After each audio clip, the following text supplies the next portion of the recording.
Hi, everyone. Welcome to the final part of Lecture 23, where we'll talk about searching for exoplanet biosignatures, so looking for signs of life on planets outside the solar system. So, as I've mentioned in the last couple of lectures, for the first time in human history, in the last 30 years or so, we're finding the first planets orbiting stars other than our sun. And over that time, our knowledge of these planets has grown almost exponentially. We now know of thousands of these planets. The early detections that we had were close in massive planets, the ones that were easiest for us to detect with the technology of the time. But over the couple of decades since we found the first exoplanet, we've steadily been able to find smaller and smaller and lower mass planets as our technology has improved. And thanks to these technological improvements, we're now to the point where we're finding the first terrestrial planets, so small and roughly the size of Earth, that are in temperate orbits that potentially may even be in the habitable zones of these stars. So a couple examples over the last decade include Kepler 186f, which was the first Earth-sized planet that was found in the habitable zone of a star outside of the solar system. Kepler 186f is only very slightly larger than Earth, and it orbits in the habitable zone of a cool red dwarf star. So because it's a red dwarf, it's closer in than it is to our own solar system. So this diagram shows our solar system and the habitable zone in our solar system on the bottom in comparison to the habitable zone of the Kepler 186 system up here on top. So Kepler 186f orbits at about the same distance from its star as Mercury does from our star. But because the star is cooler and fainter, it's actually in the habitable zone of its own system, whereas Mercury is not in the habitable zone of our system.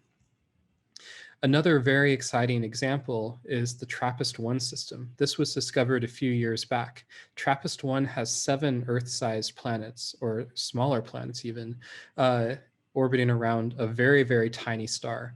This star is only about 8% the mass of the sun and is very, very faint. So its habitable zone is really, really close in. So our solar system is shown on bottom here, and this little tiny disk here is a zoom in or a zoom out of this TRAPPIST-1 habitable zone.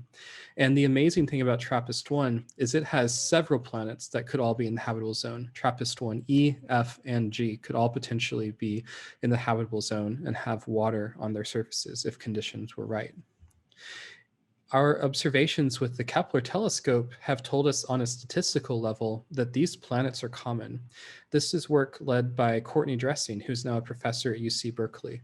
And she found while she was a grad student that there's something like 0.25 Earth-sized planets and zero point 0.2 super-Earths per habitable zone around red dwarfs.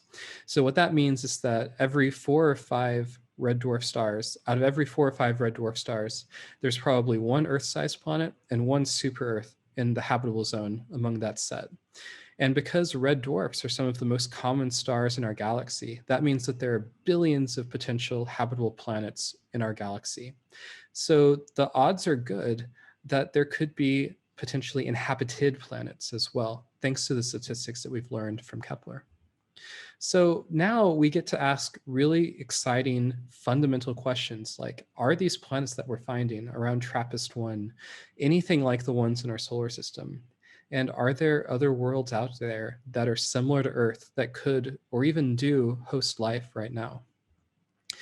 Fundamentally, we can ask the question, are we alone? And perhaps we can't necessarily ask the question, is there life out there that's anything like us? But we can start off by searching for signatures of microbes and other life that would potentially be easy to see with our technology. And in this lecture, I'll explain what we can do and when we may be able to expect to first start learning some answers to this question.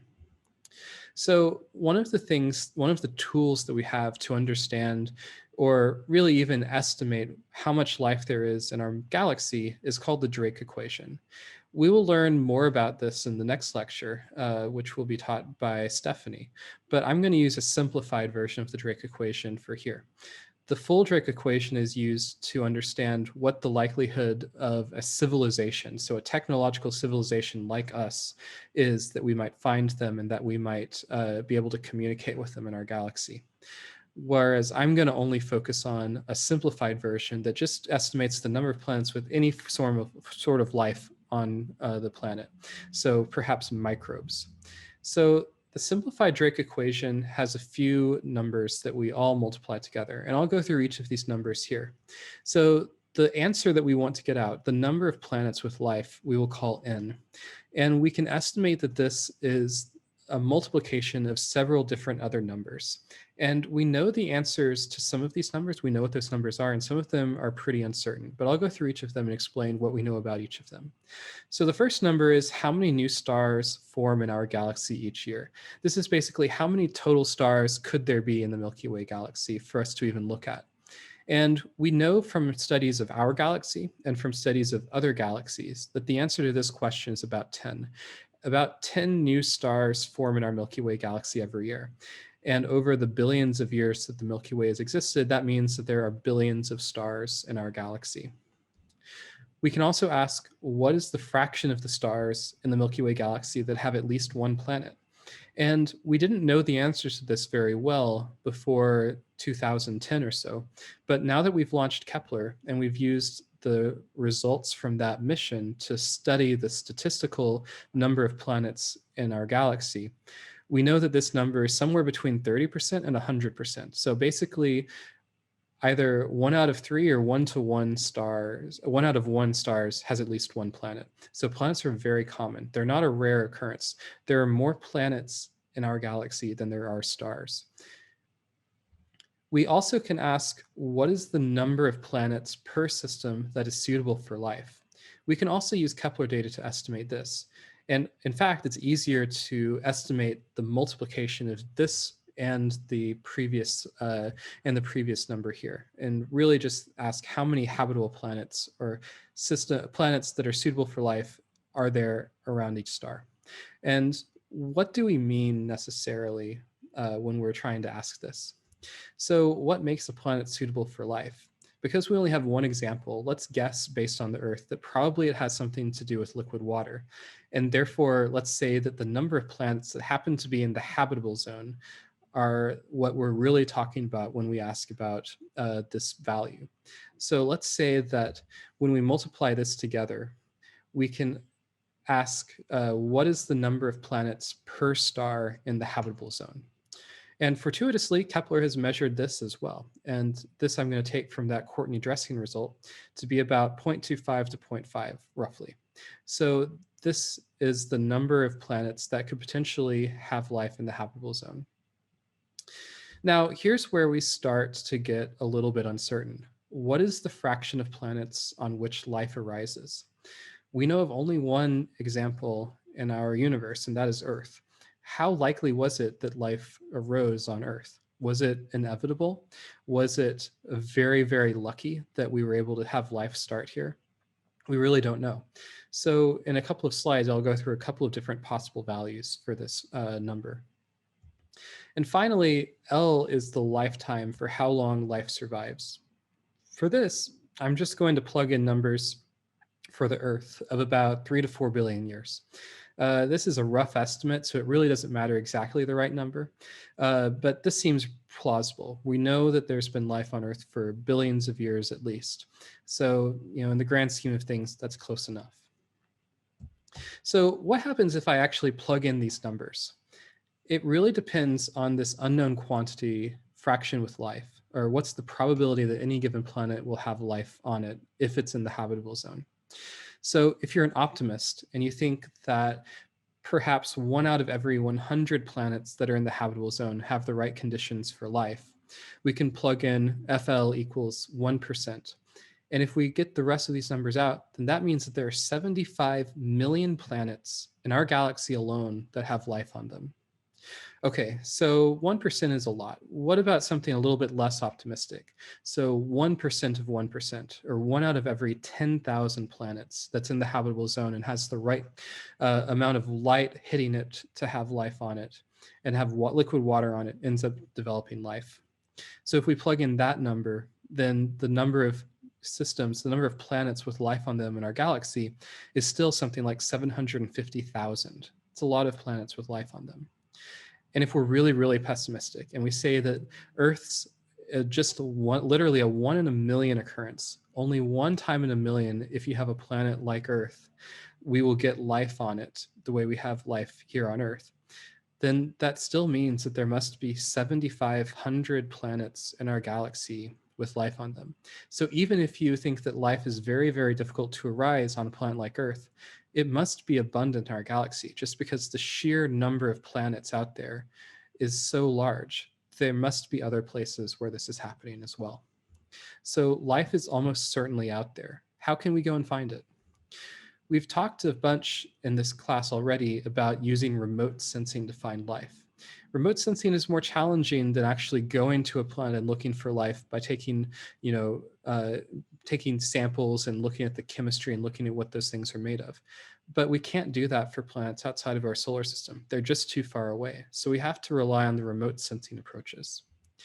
And the way we will do this is to follow the path laid out by Carl Sagan in that paper that I showed you a few weeks back, where Carl tries to figure out if there's life on Earth based on remote sensing observations from the Galileo spacecraft. And basically what we're going to do is we're going to try to find the fingerprints of elements that match up with what we think life would produce. So for example, on our Earth, some of the most important signatures of life are the presence of oxygen in our atmosphere and methane and other gases that shouldn't necessarily be there unless there was something biological producing them. And we can look for the signatures of these elements, their fingerprints, by comparing the spectrum of this planet, taking the light from the planet, splitting it up into different colors and looking for these bands and comparing them to what we know that these biosignature gases produce in labs or from calculations. So we want to look in particular for abundant gaseous oxygen and also methane. These are some of the most important and prominent biosignatures that we can look for. And in particular, if we found that, that would potentially be an indication that there's some sort of plant life or algae on one of these planets.